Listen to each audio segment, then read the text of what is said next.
स्वागत है आपका इची नाउ स्वदेश पर। मैं हूं आपके साथ पूजा त्रिपाठी और आप देख रहे हैं मिड कैप मसाला। और हम फोकस करेंगे मिड कैप स्टॉक्स पर इस शो में, जहां पर कि आज के दिन शानदार एक्शन देखने को मिल रहा है और उस पर रणनीति क्या होनी चाहिए, इस पर भी हम आगे चर्चा करेंगे। हमारे साथ एक्सपर्ट्स जुड़ेंगे कुछ ही देर में, जो बताएंगे कि मिड कैप स्टॉक्स में क्या रणनीति अपनाएं। लेकिन चलिए अब आगे बढ़ेंगे। सबसे पहले नजर डाल लेते हैं बाजार के अब तक के एक्शन पर।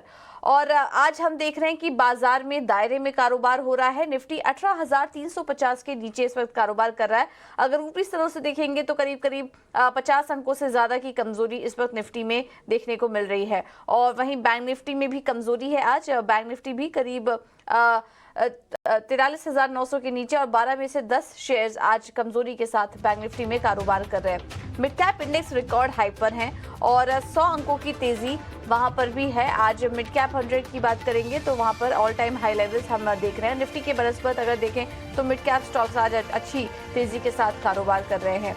आज अदानी ग्रुप के शेयरों में कमजोरी है पिछले 2 दिनों की तेजी देखने के बाद, और अदानी एंटरप्राइजेस करीब 7% टूटा है आज ये स्टॉक। लेकिन वहीं दूसरी तरफ एफएमसीजी फार्मा शेयरों से सपोर्ट है और सन फार्मा आज 2% की मजबूती के साथ कारोबार कर रहा है। तो ये है बाजार का अब तक का एक्शन। फार्मा शेयरों से तो सपोर्ट है, लेकिन बैंक निफ्टी में आज दबाव देखने को मिल रहा है। अदानी एंटरप्राइजेस देखिए इस वक्त करीब 5.5% नीचे कारोबार कर रहा है। अदानी पोर्ट्स में भी 2% की कमजोरी इस वक्त देखने को मिल रही है। अगर मार्केट ब्रेड देखेंगे तो ज्यादातर स्टॉक्स जो हैं वो आज हरे निशान में कारोबार कर रहे हैं, क्योंकि निफ्टी और बैंक निफ्टी में जो ब्रॉडर इंडाइसेस है वहां पर तो ज्यादा एक्शन नहीं दिख रहा है। लेकिन मिड कैप में देखिए, मिड कैप शेयरों में एक्शन भरपूर है और वहां पर हम देख रहे हैं नतीजों के चलते, ढेर सारी खबरों के चलते वहाँ पर आज तेजी बनी हुई है।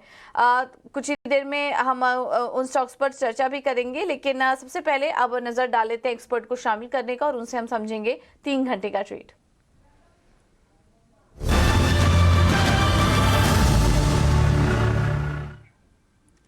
और हमारे साथ इस वक्त 5 पैसा से रुचित जैन मौजूद हैं। Ruchit, thank you so much ET now Swadesh को समय देने के लिए। क्या करें, बाजार में कल तो एक्सपायरी का दिन भी है और उसके पहले हम देख रहे हैं दायरे में कारोबार हो रहा है बाजार में इस वक्त। आप कौन से लेवल्स को वॉच करेंगे? जी, very good afternoon. I think markets एकदम शॉर्ट टर्म फ्रेम पे देखे तो थोड़े से कंसोलिडेशन फेज या एक टाइम वाइज करेक्टिव फेज के थ्रू जा रहा है। पिछले हफ्ते हमने 18,450 के आसपास रेजिस्टेंस लेके 20 ईएमए के आसपास तक का करेक्शन देखा, लेकिन वो पूरे जो 400 पॉइंट का करेक्शन लास्ट वीक हुआ था उसमें कोई भी शॉर्ट फॉर्मेशंस नहीं थी। यानी कि जब करेक्शंस आ रहे हैं तो कोई शॉर्ट फॉर्मेशंस नहीं हो रही है और जो 20 ईएमए वो भी अब तक प्रोटेक्टेड है। तो ज्यादा यहाँ पे प्राइस वाइज करेक्शन एक्सपेक्टेड नहीं है जब तक ये सपोर्ट्स इंटैक्ट है। जस्ट एक टाइम वाइज करेक्टिव फेज है और एक बार ये टाइम वाइज करेक्शन पूरा होता है फिर उसके बाद हम नेक्स्ट सीरीज में एक अप ट्रेंड का रिजम्पशन देख सकते हैं। फिलहाल ऑप्शंस के पोजीशंस में देखें तो 18400 के कॉल राइटर्स एक्टिव है। 18400 430 एक टेक्निकली भी रेजिस्टेंस है और ये लेवल क्रॉस होता है फिर एक ट्रेंडेड फेज फिर से एक्सपेक्टेड रहेगा। तो जस्ट एक दिन के पर्सपेक्टिव से अगर हम देखें नेक्स्ट 1 से 2 दिन के पर्सपेक्टिव से, तो हमें लग रहा है कि मार्केट एक रेंज में ही ट्रेड करेगा जहाँ पे 18400 से 430 का रेजिस्टेंस रहेगा, नीचे 18250 के आसपास सपोर्ट रहेगा और स्टॉक स्पेसिफिक एक्शन कंटिन्यू रहेगा। सिमिलर एक रेंज बैंक निफ्टी में भी देखी गई है। 43,700 का सपोर्ट बैंक निफ्टी में बना है और ऊपर 44,000 से 44,100 की रेंज में रेजिस्टेंस है। सो आइडियली ये ब्रेकआउट आता है उसके बाद ही कोई ट्रेंडेड फेज हम इंडेक्सेस में एक्सपेक्ट करेंगे। बैंक निफ्टी में करंट लेवल से स्टॉप लॉस काफी छोटा है, रिस्क रिवॉर्ड रेशियो फेवरेबल है, तो अगर कुछ प्रीएम्प्ट करके कोई ट्रेड लेना है लेवल्स के हिसाब से तो 43,700 के नीचे का स्टॉप लॉस रखे बैंक निफ्टी में बाइंग अटेम्प्ट कर सकते हैं। टारगेट्स फिलहाल छोटे रहेंगे 44 से 44,100 जहां पे रेजिस्टेंस है, लेकिन एक बार ये 44,100 का लेवल अगर ब्रेक हो जाता है उसके बाद पोजिशनली हम और 600 से 700 पॉइंट की तेजी जून सीरीज में ये इंडेक्स में एक्सपेक्ट करेंगे, बट उसके लिए हम ब्रेकआउट का वेट करेंगे अबव 44,100। तो 44,100 का वेट करिए, उसके बाद एक अच्छी तेजी की उम्मीद है। फिलहाल आप एक छोटा जो दायरा दिख रहा है इस वक्त उसमें ट्रेड सकते हैं। स्टॉप लॉस होगा 43,700 के नीचे का लगाइए स्टॉप लॉस, और 44,100 का वेट आप कर सकते हैं। तो ये है रणनीति क्लियर कट बैंक निफ्टी में। रुचित, इसके अलावा स्टॉक स्पेसिफिक रिकमेंडेशन क्या होगी आपकी तरफ से? I think stock specific action तो हम देख रहे हैं कि मार्केट ऑल्दो इंडेक्स आपके रेंज में है, बट मार्केट ब्रेथ पॉजिटिव है, जो मिड कैप्स है वो अभी भी चल रहा है। सो आई थिंक यहाँ पे स्टॉक स्पेसिफिक दो बाइंग अपॉर्चुनिटीज हम ढूंढ रहे हैं। सबसे पहला है L&T फाइनेंस होल्डिंग्स में, जहाँ पे स्ट्रक्चर काफी पॉजिटिव है। प्रीवियस स्विंग हाइस को ब्रेकआउट स्टॉक देख रहे हैं। आज के वॉल्यूम्स देखे तो पहले 1 घंटे में ही जो डेली एवरेज वॉल्यूम्स है उसके कंपेरेटिव में काफी अच्छे वॉल्यूम्स ये स्टॉक में देखे गए। तो यहाँ पे हम शॉर्ट टर्म में एक अच्छा मूव एक्सपेक्ट कर रहे हैं। 97 के नीचे स्टॉप लॉस रख के करंट लेवल्स पे L&T फाइनेंस होल्डिंग्स में खरीदारी करें। शॉर्ट टर्म के 108 के टारगेट्स हम ये स्टॉक में आते हुए देख सकते हैं। और टोरेंट पावर मेरा सेकंड पिक रहेगा, जहां पे आज कंसोलिडेशन से ब्रेकआउट इवन ये स्टॉक में दिख रहा है। और ये पूरा जो पिछले कुछ हफ्तों में का हमने देखा है कि टाइम वाइज करेक्टिव फेज ही रहा है, जिसमें जो क्रूशियल मूविंग एवरेज सपोर्ट है वो इंटेक्ट रखे है। तो 530 के स्टॉप लॉस से टोरेंट पावर में खरीदारी की सलाह है 580 के टारगेट्स के लिए। टोरेंट पावर में खरीदारी करने की राय आपको दी जा रही है। 580 के लेवल्स के आसपास आप यहां पर नजर रख सकते हैं। और L&T फाइनेंस होल्डिंग्स यहां पर भी खरीदारी करने की राय 108 के लेवल्स के लिए। तो ये दो स्टॉक स्पेसिफिक रणनीति। चलिए, लेकिन हम जैसा कि बात कर रहे थे कि आज मिड कैप में शानदार एक्शन है। नतीजों के चलते, खबरों के चलते एक एक करके उन पर नजर डाल लेते हैं और फिर बाद में रणनीति भी उन पर समझेंगे। सबसे पहले तो दीपक नाइट्राइट फर्टिलाइजर शेयरों में शानदार तेजी इस वक्त है। स्पेशली माफ कीजिएगा, केमिकल शेयरों में गुजरात में नए प्लांट कंपनी लगाएगी और कुछ एक्सपेंशन की योजना है, जिसके चलते हम देख रहे हैं कि दीपक नाइट्राइट का स्टॉक आज दौड़ लगा रहा है। डिक्सन टेक के नतीजे काफी शानदार, जिसके चलते हम देख रहे हैं सुबह से ही स्टॉक में तेजी है। कामकाजी मुनाफा 38% बढ़ा कंपनी का। और डिशमैन कार्बोजेन के नतीजे वहीं दूसरी तरफ बेहद ही कमजोर आए। घाटा बढ़ा कंपनी का, 35 करोड़ से बढ़कर 70 करोड़ के आए। 45 करोड़ से बढ़कर 70 करोड़ का घाटा कंपनी ने पोस्ट किया। खराब नतीजों के चलते आज स्टॉक में हम पिटाई देख रहे हैं। तो ये कुछ मेगा एक्शन वाले स्टॉक्स हमने आपको बताया अभी आपके स्क्रीन पर। लेकिन इसके अलावा और कहां पर आज एक्शन है, करंट अपडेट क्या है, मिड कैप स्पेस में किस तरह का कारोबार हो रहा है, ये समझ लेते हैं। और वामाक्षी हमारे साथ अब कुछ ही देर में जुड़ेगी अपने ये स्टॉक्स शेयर करने के लिए कि कहां पर आज तेजी देखने को मिल रही है। तो वो एक्शन हम आपके सामने रखेंगे। लेकिन हम रुचित आपसे समझना चाहेंगे, अब आज हम देख रहे हैं कि निफ्टी, बैंक निफ्टी, ये सब फ्रंटलाइन इंडेक्स में तो आज कमजोरी है, थोड़ी वीकनेस है, लेकिन मिड कैप उसके उलट ही आज कारोबार कर रहे हैं और काफी अच्छी तेजी वहां पर देखने को मिल रही है। ऑल टाइम हाई पर मिड कैप 100 का जो इंडेक्स है वो पहुंच चुका है। ऐसे में क्या आप कोई थीम आइडेंटिफाई कर पा रहे हैं? आई थिंक यस, अगर देखेंगे तो जो रिसेंटली प्राइस अप मूव्स भी रहे हैं मिड कैप्स में, आउट परफॉर्मेंस पिछले 2 महीने से अप्रैल सीरीज की शुरुआत से ही हमने देखी है। तो आगे चल के mid caps I think overall एक आउट परफॉर्मेंस हमको मिड कैप स्टॉक्स में आगे चल के कंटिन्यू रह सकती है। So with in themes chemical stocks की आपने ऑलरेडी बात की, जहां पे आज दीपक नाइट्राइट जैसे स्टॉक्स में एक अच्छा ब्रेकआउट है। और ये स्टॉक्स अगर ये सेक्टर के दूसरे स्टॉक्स भी देखे तो इतने ज्यादा मूव्स अब तक ये स्टॉक्स में आए नहीं है। सो आई थिंक केमिकल स्पेस आगे चल के एक अच्छा मोमेंटम दिखा सकता है। तो वहां पे अगर स्टॉक स्पेसिफिक एक्शन लेना है तो SRF है, दीपक नाइट्रेट।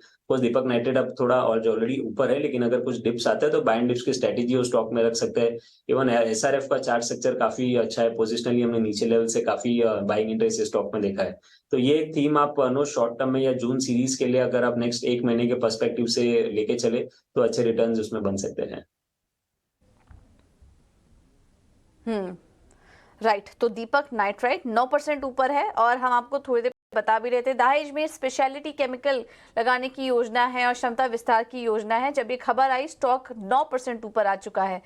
हम यहाँ पर मैनेजमेंट से भी संपर्क करने की कोशिश करें, उनसे बात करने की कोशिश करेंगे। लेकिन इस वक्त देखिए अच्छी तेजी है, बट करंट लेवल्स पर आप एंट्री मत लीजिए, थोड़ा नीचे आ जाए तो आप एंट्री लीजिए। दीपक नाइट्राइट अच्छा लग रहा है, उसके अलावा SRF भी अच्छा लग रहा है, मौजूदा स्तर पर अट्रैक्टिव लग रहा है स्तर, तो आप यहाँ पर भी एंट्री ले सकते हैं। इसके अलावा रुचित इस बार हम एक और चीज़ देख रहे हैं, मिड कैप IT स्पेस जो है वो भी काफ़ी अच्छा प्रदर्शन कर रहा है। अभी जो अर्निंग सीजन गए हैं लार्ज कैप IT कंपनियों ने तो इतना अच्छा परफॉर्म नहीं किया, लेकिन उसके दूसरी तरफ मिड कैप IT कंपनियों के नतीजे अच्छे आए और वहाँ पर अच्छा रनअप भी दिखा। ये ओवरऑल स्पेस कैसा लग रहा है आपको, और कोई स्टॉक है जो अच्छा लग रहा है इन स्तरों पर? स्टॉक स्पेसिफिक सर्टनली एक्शन यहाँ पे कंटिन्यूड रहेगा, क्योंकि जो आउट परफॉर्मेंस हम देख रहे हैं, अच्छे वॉल्यूम्स भी बने हैं, वो मिड कैप IT स्पेस में ज्यादा बने हैं। सो यहाँ पे हमें लग रहा है कि एफएसएल थोड़ा सा और डिप में मिलता है तो वहां पे बाइंग इंटरेस्ट ले सकते हैं। 125 से लेके 124 की रेंज में अगर ये स्टॉक आता है तो पोजिशनली स्टॉक में अच्छे ब्रेकआउट्स हमने रिसेंटली स्टॉक में अच्छे वॉल्यूम के साथ देखे गए। थोड़ा रिट्रेसमेंट मूव है अभी, और 125 के आसपास आता है तो वहां पे एफएसएल में खरीदारी करें। 120 के नीचे स्टॉप लॉस रखे। 135 और 144 ये दो टारगेट्स आप पोजिशनली इसमें मिड कैप पार्टी में से एफएसएल में एक्सपेक्ट कर सकते हैं। ठीक है, तो एफएसएल अच्छा लग रहा है इन स्तरों पर। First source solution mid cap part की स्पेस से जो अभी रुचित आइडेंटिफाई कर पा रहे हैं, यहाँ पर आप नजर रख सकते हैं खरीदारी करने की राय। ठीक है, तो ये तो बात हुई कुछ थीम बेस्ड एक्शन की, लेकिन इसके अलावा मिड कैप स्टॉक्स में किस तरह का प्रदर्शन आज दिख रहा है ये बताने के लिए वामाक्षी हमारे साथ जुड़ चुकी हैं पूरी जानकारी लेकर। वामाक्षी बताइए, अभी करंट परफॉर्मेंस कैसा है मिड कैप स्टॉक्स का? जी बिल्कुल, शुरुआत करेंगे हम कुछ टॉप गेनर्स के साथ। तो दीपक नाइट्राइट के जैसे आप बात कर रहे थे, कंसेक्यूटिव थर्ड का गेन यहाँ पर नजर आ रहा है, और इनफैक्ट कंपनी का ये सबसे बड़ा सिंगल डे गेन है अक्टूबर 4 2021 से लेकर के अब तक का। केपेक्स प्लान को रिलेटेड जो अनाउंसमेंट है उसी के चलते ये स्टॉक में हम देख रहे हैं 8% से अधिक की तेजी नजर आ रही है। इसके अलावा डिक्सन टेक भी फोकस में है। कंटिन्यूसली 6 दिन से हम देख रहे हैं कि लगातार तेजी नजर आ रही है ये काउंटर पर, और इनफैक्ट अच्छी नतीजों के बाद स्टॉक में अच्छा मूव नजर आ रहा है। लॉरस लैब्स की अगर हम बात करें, यहाँ पर भी करीब 5% की तेजी नजर आ रही है। 2 दिन से स्टॉक हरे निशान में कारोबार कर रहा है। मेट्रो बैंक्स 2 दिन की गिरावट के बाद हम देख रहे हैं कि स्टॉक में आज काफी अच्छी तेजी नजर आ रही है, रिकवरी नजर आ रही है, और इनफैक्ट अगस्त 1 2022 से लेकर के अब तक का ये सबसे बड़ा सिंगल डे गेन है मेट्रो ब्रांड्स के लिए। इसके अलावा हम बात करेंगे अब मिड कैप लूजर्स की। तो यहाँ पर LTTS 2 दिन से हम देख रहे हैं कि ये स्टॉक में दबाव बना हुआ है, ये स्टॉक लाल निशान में कारोबार कर रहा है। अशोक लेलैंड 3 दिन से हम देख रहे हैं कि स्टॉक में लगातार गिरावट जारी है। 2% की गिरावट हम देख रहे हैं आज के सत्र में। उन्नो मिंडा की अगर हम बात करें तो 2 दिन से स्टॉक में दबाव नजर आ रहा है, और इनफैक्ट थर्मैक्स में अगर हम देखें तो 2 दिन की तेजी के बाद स्टॉक में आज गिरावट नजर आ रही है। खैर, ये तो हो गए टॉप गेनर्स और टॉप लूजर्स। अब बात करते हैं हम कुछ स्पेसिफिक थीम्स की। तो केमिकल स्टॉक्स की अगर हम बात करें तो यहाँ पर काफ़ी अच्छी तेज़ी नजर आ रही है। सुदर्शन केमिकल्स के अच्छे नतीजों के बाद ये स्टॉक में आज काफ़ी अच्छा बस है। 13% से अधिक की ग्रोथ यहाँ पर नजर आ रही है। हिमाद्री स्पेशलिटी केमिकल, दीपक नाइट्राइट, लिंडे इंडिया, ये सारे ही स्टॉक्स हरे निशान में कारोबार कर रहे हैं। खासकर दीपक नाइट्राइट देखिए 8% की तेज़ी के साथ। इसके अलावा अगर हम कुछ कंस्ट्रक्शन स्टॉक्स पर भी फोकस करते हैं तो यहाँ पर भी काफ़ी अच्छी तेज़ी नजर आ रही है। फैस्कॉन engineers, RVNL, NCC, Welspun enterprises जैसे सारे ही कंस्ट्रक्शन स्टॉक्स आज हरे निशान में कारोबार कर रहे हैं। बिल्कुल, तो ये हैं कुछ थीम स्पेसिफिक एक्शन। कंस्ट्रक्शन शेयरों में आज अच्छी तेजी है, केमिकल स्टॉक्स आज चल रहे हैं, यहाँ पर हम आगे चर्चा करेंगे। ऑलराइट, तो ये कुछ एक्शन वाले स्टॉक्स हैं। वामाक्षी, बहुत बहुत शुक्रिया आपका ये सारी जानकारी देने के लिए। अब आगे बढ़ते हैं और कुछ जो स्पेसिफिक स्टॉक अभी वामाक्षी हाईलाइट कर रही थी उसमें डिक्सन टेक देखिए, नतीजे भी आए, स्ट्रॉन्ग नंबर्स आए हैं डिक्सन टेक के, और उसके बाद हम यहाँ पर अच्छी तेजी देख रहे हैं। इनफैक्ट अगर पिछले 1 हफ्ते का चार्ट दिखाएं डिक्सन टेक का, तो पिछले 1 हफ्ते में ही करीब 500 अंकों की तेजी स्टॉक दिखा चुका है। तो लगातार यहाँ पर तेजी बनी हुई है इस शेयर में। डिक्सन टेक में रुचित, क्या अभी भी आप मौके देख रहे हैं और तेजी के लिए, क्योंकि अब तो रिजल्ट्स भी आ चुके हैं, आज भी ऊपर है ये स्टॉक, एंट्री करने के मौके अभी भी देख रहे हैं या फिर थोड़ा और नीचे आने दे? क्या टारगेट और स्टॉप लॉस सुझाएंगे इसमें? आई थिंक पिछले 3 दिनों में देखे तो ऑलरेडी स्टॉक 3000 से लेके 3600 तक ऑलमोस्ट एक रैली स्टॉक में हो चुकी है। सो आई थिंक यहाँ पे जो अगर फ्रेश एंट्री के लिए रिस्क रिवॉर्ड रेशो ज्यादा फेवरेबल नहीं बैठे, क्योंकि स्टॉप लॉसेस काफी बड़े हो गए। जो अभी मेजर सपोर्ट स्टॉक के लिए बनेगा वो 3100 के आसपास है। तो मैं कहूंगा करंट लेवल्स पे नहीं, बट नियर फ्यूचर में डिप में वापस से 3300 के अंदर स्टॉक मिलता है तो फिर बाद में आप स्टॉक में फ्रेश एंट्री के लिए देख सकते हैं। एग्जिस्ट पोजिशंस है, थोड़ा मिड टर्म पर्सपेक्टिव से तो होल्ड करे। 3800 3850 के टारगेट्स रहेंगे, बट थोड़े मीडियम टर्म के लिए। बट फ्रेश बाइंग के लिए मैं डिप की इंतजार करने की सलाह दूंगा। बाय ऑन डिप्स की स्ट्रेटेजी फिर स्टॉक पर रखें। ओके, तो बाय ऑन डिप्स की रणनीति अपनाई डिक्सन टेक में। अभी तेजी काफी हो चुकी है तो फ्रेश एंट्री करने की तो राय नहीं होगी, लेकिन थोड़ा गिरावट आए तो डिक्सन टेक में आप एंट्री ले सकते हैं। चलिए अब आगे बढ़ेंगे और फोकस करते हैं कुछ रिजल्ट्स पर। और बायोकॉन ने अपने नतीजे घोषित किए चौथी तिमाही के, और यहाँ पर भी नतीजे काफी स्ट्रॉन्ग नजर आए। सुबह से ही स्टॉक में अच्छी तेजी थी, आय में बढ़त हुई है 2409 करोड़ से बढ़कर 3700 से ज़्यादा की आय कंपनी ने पोस्ट की है। मुनाफा सपाट रहा है, लेकिन मार्जिन के फ्रंट पे भी हमने देखा कि नंबर्स अच्छे नजर आ रहे हैं। स्टॉक 2.5% ऊपर इस वक्त कारोबार कर रहा है। नतीजों पर बात करने के लिए कंपनी के एमडी और सीईओ सिद्धार्थ मित्तल इस वक्त हमारे साथ जुड़ चुके हैं।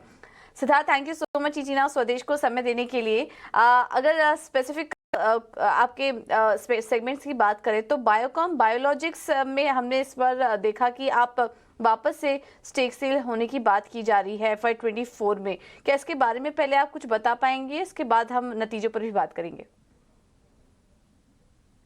अभी हमारा जो स्टेक है रफली 70% पे बायोकॉन बायोलॉजिक्स में। हमने इस FY24 में एडिशनल 300 से 400 मिलियन डॉलर्स और रेज करना है जो डेट रिड्यूस करने के लिए। एंड हमें लगता है कि बाय एंड ऑफ FY24 हम लोग 60% के आसपास हमारा स्टेक होना चाहिए बायोकॉन बायोलॉजिक्स में। इसके अलावा आय और कामकाजी मुनाफे को लेकर क्या कोई गाइडेंस दे पाएंगे बायोकॉन बायोलॉजिक्स के लिए, और FY24 FY25 के लिए R&D लक्ष्य क्या रखा है आपने? रेवेन्यू गाइडेंस हमने स्पेसिफिकली नहीं दिया है। हमने ये बोला है कि बायोकॉन बायोलॉजिक्स और बायोसिमिलर्स बिजनेस का जो एग्जिट रन रेट है Q4 के रेवेन्यू के बेसिस पे $1 बिलियन का है। इस पे हमारी अगले साल ग्रोथ होएगी, हमारे बेस बिजनेस में ग्रोथ होएगी। हमारे 2-3 बड़े इंपॉर्टेंट लॉन्चेस है जिसमें अडेलिम्यूमैब जो सबसे बड़ा ड्रग है जुलाई में उसका लॉन्च है, और उसके बाद हमारे को ये भी एक्सपेक्टेशन है कि एस्पार्ट और बेविसिजुमैब का launch end of the year के पहले हो जाना चाहिए। तो ये तीनों से हमारी ग्रोथ आएगी। उसका मैं आपको एग्जैक्ट गाइडेंस नहीं दे सकता, मगर एज फार एज EBITDA का गाइडेंस है, हमने ये बोला है कि कोर EBITDA मार्जिन हमारा 35 से 40% के बीच में होना चाहिए अगले साल, और R&D जो है वो 10 से 12% के बीच में होना चाहिए, जो सिंजीन का रेवेन्यू एक्सक्लूड करके। ओके। और आपके जो की प्रोडक्ट्स हैं उनके CRL अप्रूवल को लेकर क्या अपडेट है आपके पास? एस्पार्ट के लिए जो हमारे मलेशियन फैसिलिटी से फाइल हुआ है, हमने बोला है कि अगले क्वार्टर हम एक्सपेक्ट कर रहे हैं FDA आके इंस्पेक्ट करेगा, उसके बाद वो हमें अप्रूवल देगा, और कोई उसमें साइंटिफिक क्वेश्चंस ओपन नहीं है, जस्ट अप्रूवल इंस्पेक्शन पेंडिंग है। इंडिया साइड जहां से बेविसिजुमैब फाइल हुआ था उसका हमने कापा प्लान दिया हुआ है FDA को। हम FDA के साथ डायलॉग में हैं, और हमारी ये आशा है कि हम जल्दी ही FDA के जो भी रिक्वायरमेंट, जो भी कापा प्लान दिया है वो FDA मान जाएगा, और उसके बाद जो सेकेंड हाफ है इस कैलेंडर ईयर का आके री इंस्पेक्ट करेगा, और बिफोर इस FY24 फिस्कल के हम अप्रूवल मिल सके, ये हमारी आशा है। RH इंसुलिन का हमको थोड़ा टाइम लगेगा उसका गाइडेंस देने में कि कब इसकी एक्सपेक्टेड है जहाँ पे हम फैसिलिटी क्लियर कर पाए। इसका मेरे को थोड़ा टाइम चाहिए होगा आइडिया। आपने जो कर्ज फिलहाल लेके रखा है, जो करंट बोरिंग है आउटस्टैंडिंग फिलहाल, उसमें इंटरेस्ट कॉस्ट अभी फिलहाल कितना है, उसके बारे में भी कुछ बताइए। ठीक ऑलमोस्ट 10% के आसपास आप पकड़ लीजिए, क्योंकि इसमें कुछ जो हमने फॉरेन डेट लिया, ECB लिया है, वो है 8-8.5% के आसपास उसका इंटरेस्ट कॉस्ट है, प्लस हमारा जो स्ट्रक्चर्ड फाइनेंस है और जो हमने लिया है वो 11-12% के आसपास का है। तो आप ब्लेंडेड 9 से 10% के आसपास आप एक्सपेक्ट कर सकते हैं अगले साल। क्योंकि कर्ज की बात चली, अब कर्ज को कम करने की क्या योजना है आपकी, क्या टाइमलाइन आप वर्क कर रहे हैं? जैसे मैंने बोला था कि हम लोग 300 से 400 मिलियन डॉलर एक्सपेक्ट कर रहे हैं कि इक्विटी में रेज करें इस फिस्कल ईयर में, और जो हमारा डेट अभी 1.2 बिलियन डॉलर का है मार्च अप्रैल इस लेवल पे, इसको हम एडिशनल 300 से 400 मिलियन मिनिमम से कम करना चाहते हैं अगले फिस्कल में। और आपके मलेशिया में जो फैसिलिटी है उसका एक्सपेंशन, माफ कीजिएगा, इंस्पेक्शन हम कब तक एक्सपेक्ट करें कि वो शुरू हो जाएगा? क्या पहले तिमाही में कोई उम्मीद है कि वो इंस्पेक्शन शुरू हो सकता है? Q2 में, जैसे मैंने बोला कि Q2 में एक्सपेक्टेड है कि FDA आके इंस्पेक्ट करेगा, और उसके बाद हमें अप्रूवल मिलेगा एस्पार्ट का।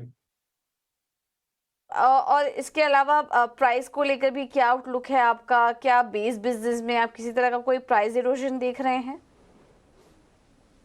प्राइस इरोजन जो ट्रेंड है पिछले कुछ क्वार्टर से जो हमने देखा है, जो 8 से 10% का प्राइस इरोजन हम देखते आ रहे हैं, वो होगा, वो एक्सपेक्टेड है नाउ। कहीं कुछ कुछ मॉलिक्यूल में हमने ज्यादा देखा है, कुछ कुछ मॉलिक्यूल में कम देखा है, बट एवरेज में 8 से 10% का एक्सपेक्टेशन है कि इतना इम्पैक्ट अगले साल भी होना चाहिए। तो ये है व्यू प्राइस इरोजन पर।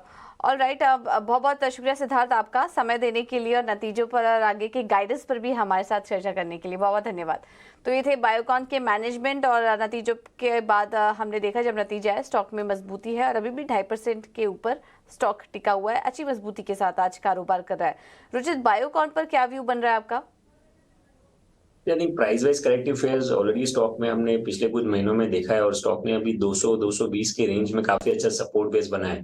तो पोजिशनली एक slow and gradual recovery stock में और एक्सपेक्ट कर सकते हैं, जहाँ पे 280-285 तक के लेवल स्टॉक में बने रहेंगे, आ सकते हैं। बट थोड़ा mid to long term perspective रहेगा, क्योंकि स्टॉक में ऑलरेडी एक अच्छा मूव पिछले कुछ हफ्तों में आया है। तो करंट अगर कोई पोजिशन है तो सर्टनली स्टॉक को होल्ड करना चाहिए। 234 के नीचे का स्टॉप लॉस रखे और 280 तक के टारगेट्स नेक्स्ट में भी 3 से 4 महीने में एक्सपेक्ट करें। ठीक है, तो करंट पोजीशन को होल्ड करिए 280-285 के लेवल्स के लिए। अब आगे बढ़ते हैं। काफी सारे स्टॉक्स पर हमने तकनीकी राय ली, लेकिन फंडामेंटल लिहाज से कौन से स्टॉक अच्छे लग रहे हैं मिड कैप स्पेस में, ये भी समझ लेते हैं और रुक करते हैं हमारे अगले सेगमेंट का, मिड कैप के महारथी।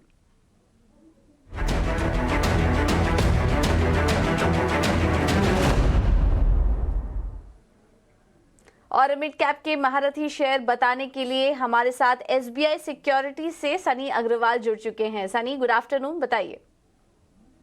या गुड आफ्टरनून। तो मेरा आज का पहला पिक रहेगा अशोका बिल्डकॉन लिमिटेड। ये कंपनी का करंट मार्केट प्राइस 80 रुपीज है और मेरा जो टारगेट प्राइस है 100 रुपीज का है over the period of next 1 year. तो बेसिकली ये कंपनी एक ईपीसी कंपनी है और रोड्स में काफी बड़ा काम करती है। कंपनी की अगर हम ऑर्डर बुक की बात करते हैं तो तकरीबन 19,150 करोड़ की ऑर्डर बुक है कंपनी की। उसमें से 65% order book is related to roads and railway project. ये कंपनी में जो कोविड के टाइम जो इन्होंने जो बिडिंग की थी, वो सब जो बिडिंग लो मार्जिन की बिडिंग है और ग्रेजुअली अगले 1 से 2 क्वार्टर में ये जो लो मार्जिन प्रोजेक्ट है ये कंप्लीट हो जाएंगे और ग्रेजुअली कंपनी के मार्जिन एक्सपांड होंगे। एट द सेम टाइम अगर हम कंपनी के वैल्यूएशन की बात करते हैं तो company 5 to 6 price to earning multiple पे ट्रेड हो रही है। FY23 में हालांकि कंपनी के नतीजे 4th क्वार्टर के आए नहीं है। मेरा ये अनुमान है कि ये साल कंपनी 25% ग्रोथ देगी प्रॉफिट और सेल्स में। तो मुझे लगता है कि ये लॉन्ग टर्म पोर्टफोलियो में डेफिनेटली ऐड करना चाहिए कंपनी। और मेरा दूसरा पिक रहेगा JBM ऑटो लिमिटेड। तो कंपनी का जो मार्केट कैप है 9,200 करोड़ का मार्केट कैप है। कंपनी का current market price around 775 rupees है। टारगेट प्राइस 950 का रहेगा मेरा। ये कंपनी के बेसिकली 3 कारोबार है। पहला कारोबार है कंपोनेंट बिजनेस, जिसमें वो मेटल शीटिंग कंपोनेंट प्रोवाइड करते हैं जितने भी लीडिंग ऑटो OEM कंपनीज है, whether it is Tata Motors, Mahindra and Mahindra, you name the auto OEM and they are present there. दूसरा इनका जो टूलिंग बिजनेस है जो कि काफी हाई मार्जिन बिजनेस है। तो जैसे जैसे इंडिया में नए मैन्युफैक्चरिंग प्लांट लगेंगे, मैन्युफैक्चरिंग फंड होगा, टूलिंग बिजनेस में डेफिनेटली उसकी एक हेल्प मिलेगी। और जो एक सबसे बड़ा ट्रिगर है वो है इलेक्ट्रिक व्हीकल, जो कि इलेक्ट्रिक व्हीकल बस डिवीजन है कंपनी का। कंपनी का ये मानना है कि FY24 में कंपनी तकरीबन 5,000 बसेस की डिलीवरी करेगी इन FY24। और जो कंपनी की जो करंट कैपेसिटी है वो 3,000 है, जो करके बढ़ करके 20,000 बस पर एनम कैपेसिटी हो जाएगी FY24 में।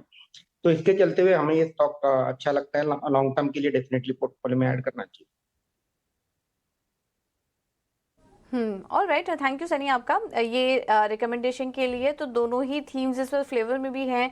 इंफ्रा स्टॉक, कंस्ट्रक्शन स्टॉक पर नजर रखिए, अशोका बिल्डकॉन अच्छा लग रहा है, और ऑटो एंसिलरी स्पेस में JBM ऑटो पर आप नजर रख सकते हैं। और यहाँ पर टारगेट जो सुझा रहे हैं वो 950 का, यानी कि मौजूदा स्तर से करीब 22% का अपसाइड देखने को मिल सकता है। Alright Sunny, thank you so much आपका समय देने के लिए, और रुचित आपका भी बहुत बहुत शुक्रिया समय देने के लिए, तमाम स्टॉक्स पर अपनी रणनीति भी सुझाने के लिए।